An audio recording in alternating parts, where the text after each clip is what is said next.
It's such an honor to be with you, sir, Dr. Paul Craig Roberts. You are the chairman of the Institute for Political Economy here in the United States. You are a former Wall Street editor and an author of many, many books. In Europe, we love you because you have a perspective that many do not have, as you speak in broad manners about the important issues of foreign policy and the state of the American culture today. We see how the Federal Reserve actually is privately owned at the top levels. That's right. There have been two reactions to that in history. One was to the monopolies, and we had the Sherman Antitrust Act. I think all this type of opposition to the unaccountable power of the elites, the rich elites, led to the breakup of monopolies trusts. And then the next strong political reaction to the elite control was during the Great Depression during the 30s, because the system failed so bad. It forced the politicians to take actions. So we had the beginnings of all this regulation of the rich elites. The companies were regulated, and we also had put into law support systems for the victims of these crises that were created by excessive speculation and risk-taking by the rich elite. So that was the second big attack. Now, most people thought that the legislation of the 1930s would exist henceforth for all time, because what it did, it made capitalism a workable system. It took out some of the worst parts that were most prone to failure and crisis, and it protected people who would suffer from crisis. So people said, okay, this has made the system stable. And so most people who thought about it thought this was just part of America from now on. Well, what's happened in the 21st century, I think because the failure of communism created a romantic belief in the success of capitalism. So all of a sudden they thought, well, all this regulation was a mistake because markets are self-regulating. This is what Alan Greenspan said, the head of the Federal Reserve, when he was being pressed in congressional testimony why nothing was being done to control over-the-counter derivatives. These were very dark instruments. And the Commodity Futures Administration was trying to regulate them and was being blocked by the Secretary of the Treasury and by Alan Greenspan. And Greenspan said, well, markets don't need to be regulated, they're self-regulating. It was nonsense. And we also had the repeal of the Glass-Steagall Act. The Glass-Steagall Act was passed in the 30s to prevent banks from being able to use the deposits from depositors for speculation. So the banks were forced, you either can be an investment bank and deal in risk-taking speculations, or you can be a commercial bank, accept deposits and make loans. So they separated them. But when they repealed Glass-Steagall, again, I think this was something that Bill Clinton did, or his regime did. It happened, I think, in the Clinton regime. Then all of a sudden, there's no difference.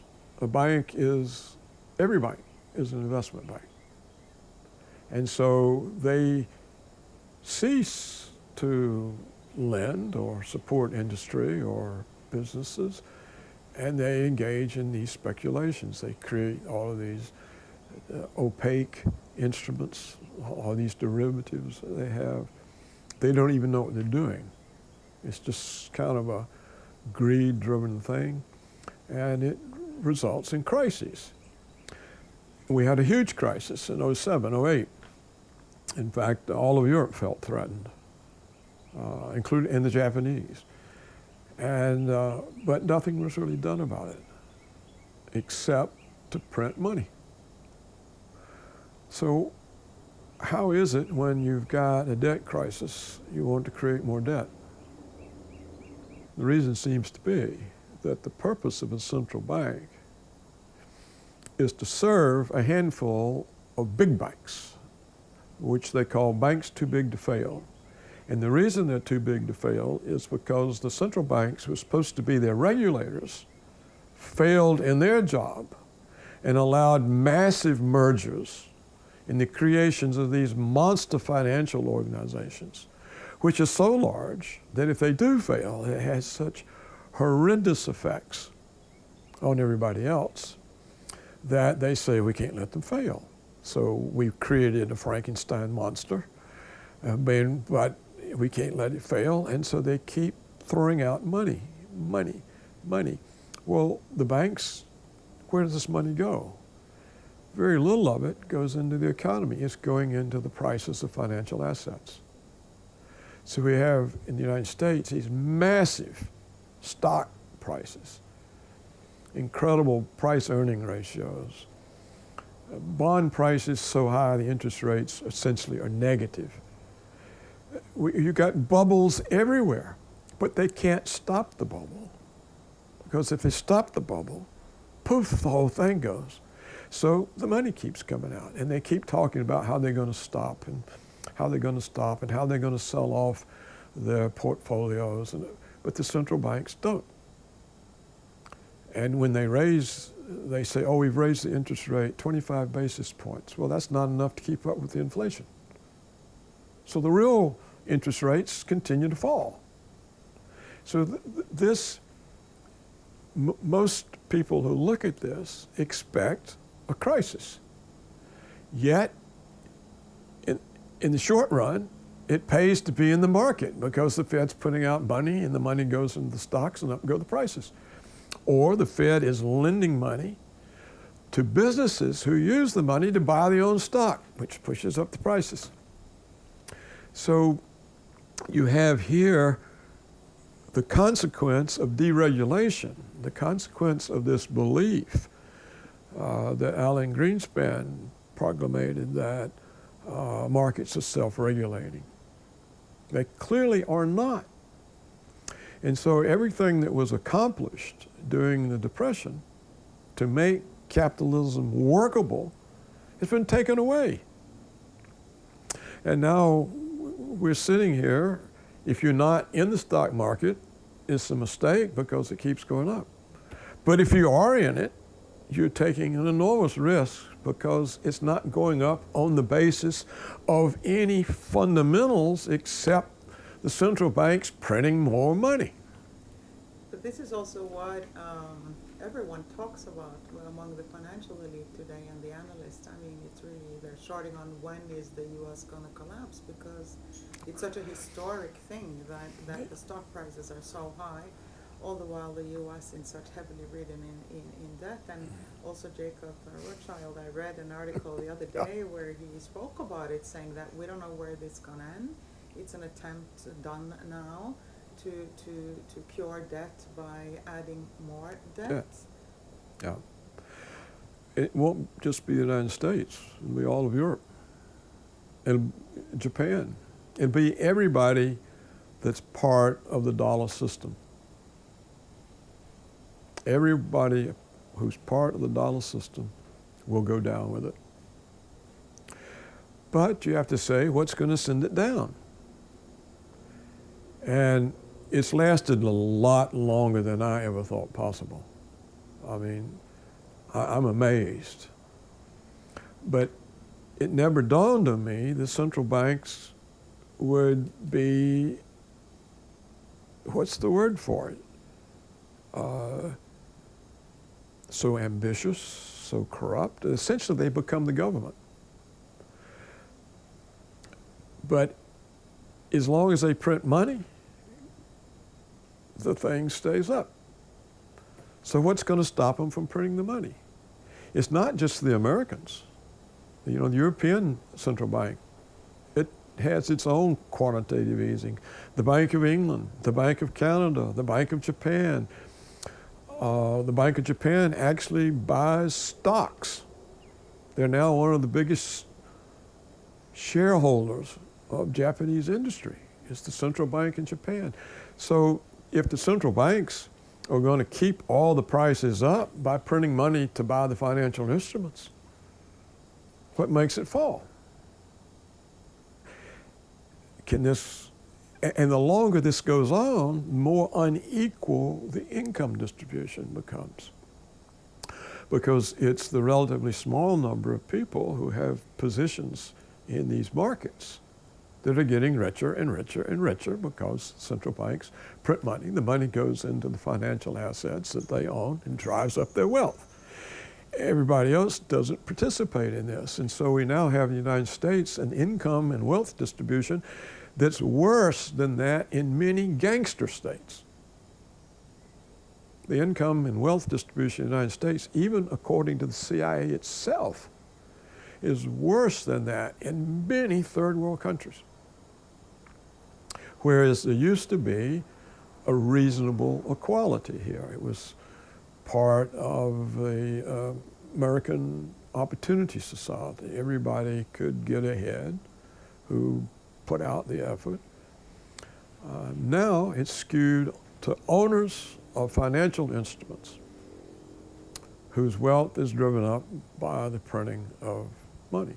And not just the Federal Reserve, but all the other banks, because they print money, it comes here too and drives up the prices. So this is a conundrum. And even though I'm an economist and a former Assistant Secretary of the Treasury and all of that, I really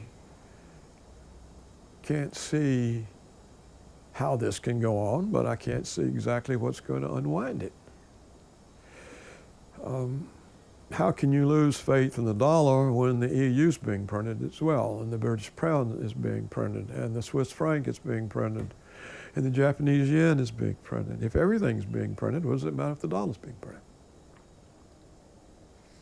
And then we see, well, the Chinese and maybe the Russians are trying to come up with an alternative payment system. It's supposed to be a gold-backed Chinese currency. The Chinese and the Russians now are paying each other in their own currencies. But the dollar system for everybody else is still in place. So them leaving it can be seen as an act of self-preservation, but it's not clear why it's going to wreck the dollar system.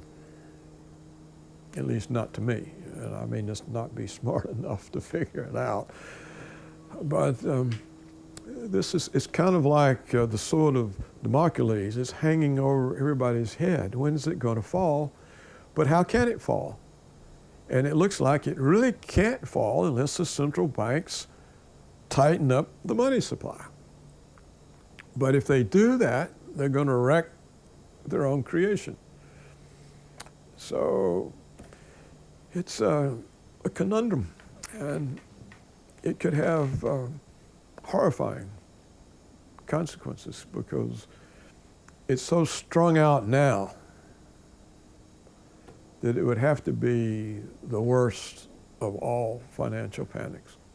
When you speak of in such a happening that you'd see the United States go from being first world country to a third world country in just a matter of days, and it would be advisable for everybody not to look at the television and to see the calamity happening here. But it's also a paradox that they say over 70% of the actual dollar bills are not in the United States, are in Russia, are in other countries that still cling to the perception that the American dollar is the safe currency to have their money due to their own states being even worse So it's a question too. If the dollar was to fall, is it deliberately done that the dollar is spread all over really, in order to impact everyone, and in order to make many citizens, more than just Americans, actually pay for this misjudgment or use? I think that it's not deliberate. It would not be deliberate because it would hurt the ultra-rich the most because they have the most of these financial assets. It would hurt them the most, and it would wreck the whole power structure that the United States has created since World War II. And so unless the Federal Reserve was taken over by some treasonous forces who wanted to wreck the United States, they wouldn't do it on purpose. They may do it by mistake. And the Federal Reserve is a long record of mistakes. For example, the Great Depression itself was caused by a Federal Reserve mistake. So mistakes can happen, and but I don't think it would be something they would want to do on purpose, because what it would mean, particularly if Russia and China have insulated themselves, it would mean an enormous rise in the power in Russia and the East, and the complete collapse of Western power. It would be like a world revolution, and that's the last thing that the central banks in the West would want, because their main function is to expand Western financial hegemony. Thank you very much. We are so honored to have spoken to you. Well, thank you very much for including me in your wonderful programs.